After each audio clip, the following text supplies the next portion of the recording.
আমরা সারাদিন মেরিন ড্রাইভে ঘুরেছি। হোটেলে আমরা সন্ধ্যা 7টা সাড়ে 7টায় এসে পৌঁছেছি। দেন ফ্রেশ হয়ে একটু রেস্ট নিয়ে এখন আমরা বের হয়েছি খাবারের হোটেল খুঁজবো।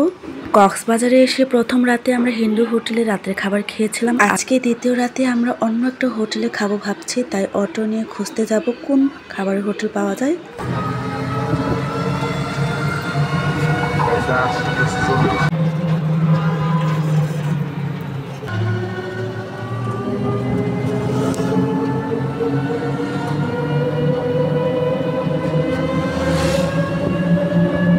কোথায় যাচ্ছ বাবু? রিটার্ন করতে? হ্যাঁ বাবা,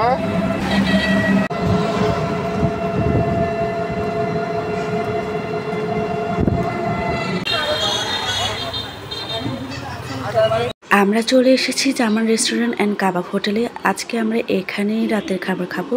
গিয়ে দেখি প্রচুর ভিড় ছিল, মনে হয় এই রেস্টুরেন্টও অনেক পপুলার, যার জন্য অনেক ভিড় ছিল। আর সিট পেতে একটু কষ্ট হয়েছিল, পরবর্তীতে অবশ্য সিট পেয়েও গিয়েছিলাম।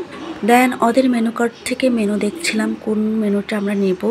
ফাইনালি ডিসাইড করলাম আমরা হচ্ছে গরম ভাত, সেই সাথে কোরাল মাছ আর শুটকি ভর্তা নিয়েছিলাম। আর এদিকে আমার ছেলে তো ভাত খাবে না, তার জন্য পরোটা, সেই সাথে চিকেন গ্রিল অর্ডার করেছিলাম। কক্সবাজারে এসে প্রথম রাতে যে আমি কোরাল মাছ খেয়েছিলাম আমার এত ভালো লেগেছিল, তাই সেকেন্ড নাইটেও আমি কোরাল মাছই নিয়েছিলাম। আর এটা খেতে কিন্তু অনেক সুস্বাদু লেগেছে আমার কাছে। বাই দ্য ওয়ে, আমাদের প্রথম রাতে যে আমরা হিন্দু হোটেলে খেয়েছিলাম সেখানে খাবারগুলো অনেক মজা ছিল, আর এই জামান রেস্টুরেন্টও অনেক মজার খাবারগুলো, স্পেশালি শুটকি ভর্তা, কোরাল মাছ তো আছে, সবই অনেক মজা ছিল। গরম গরম ভাতের সাথে এরকম শুটকির ভর্তা হলে তার কিছুই লাগে না। আর এই জামান রেস্টুরেন্টের ভাত ডাল আনলিমিটেড। শুটকি ভর্তা দিয়ে খাওয়া শেষ করে এখন আমি কোরাল মাছ দিয়ে খাচ্ছি। কোরাল মাছটা তো দেখে বোঝা যাচ্ছে এত ইয়ামি ছিল, মজার ছিল। আমার কাছে এই জামান রেস্টুরেন্ট কাবাব এন্ড হোটেলের খাবারগুলো সবটাই অনেক অনেক মজা লেগেছে।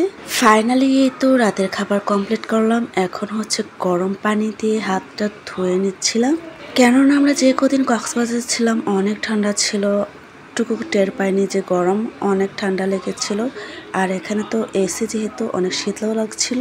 রাতের খাবার শেষ করে অটো নিয়ে আমরা আবারও আমাদের হোটেলে চলে আসলাম। এদিকে আমরা যেহেতু সারাদিনই মেরিন ড্রাইভে সমুদ্র দেখেছি, তাই আর আজকে রাতের সমুদ্র দেখতে যাইনি। আমরা শুধু হোটেলে এসে রেস্ট নিয়ে তারপর হোটেলে খাবার খেতে গিয়েছিলাম।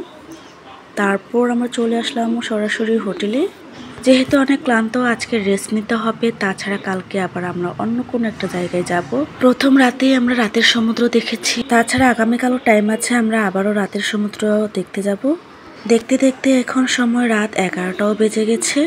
আমার আজকের ভিডিও এ পর্যন্তই। আবারও পরবর্তী ভিডিও দেখার আমন্ত্রণ জানিয়ে আজকের ভিডিও এখানে শেষ করছি। এটা হচ্ছে আমরা যে হোটেলে আছি, এটা রাতের ভিউ। তো সবাই অনেক ভালো থাকবেন, সুস্থ থাকবেন এবং আনন্দ থাকবেন। টাটা।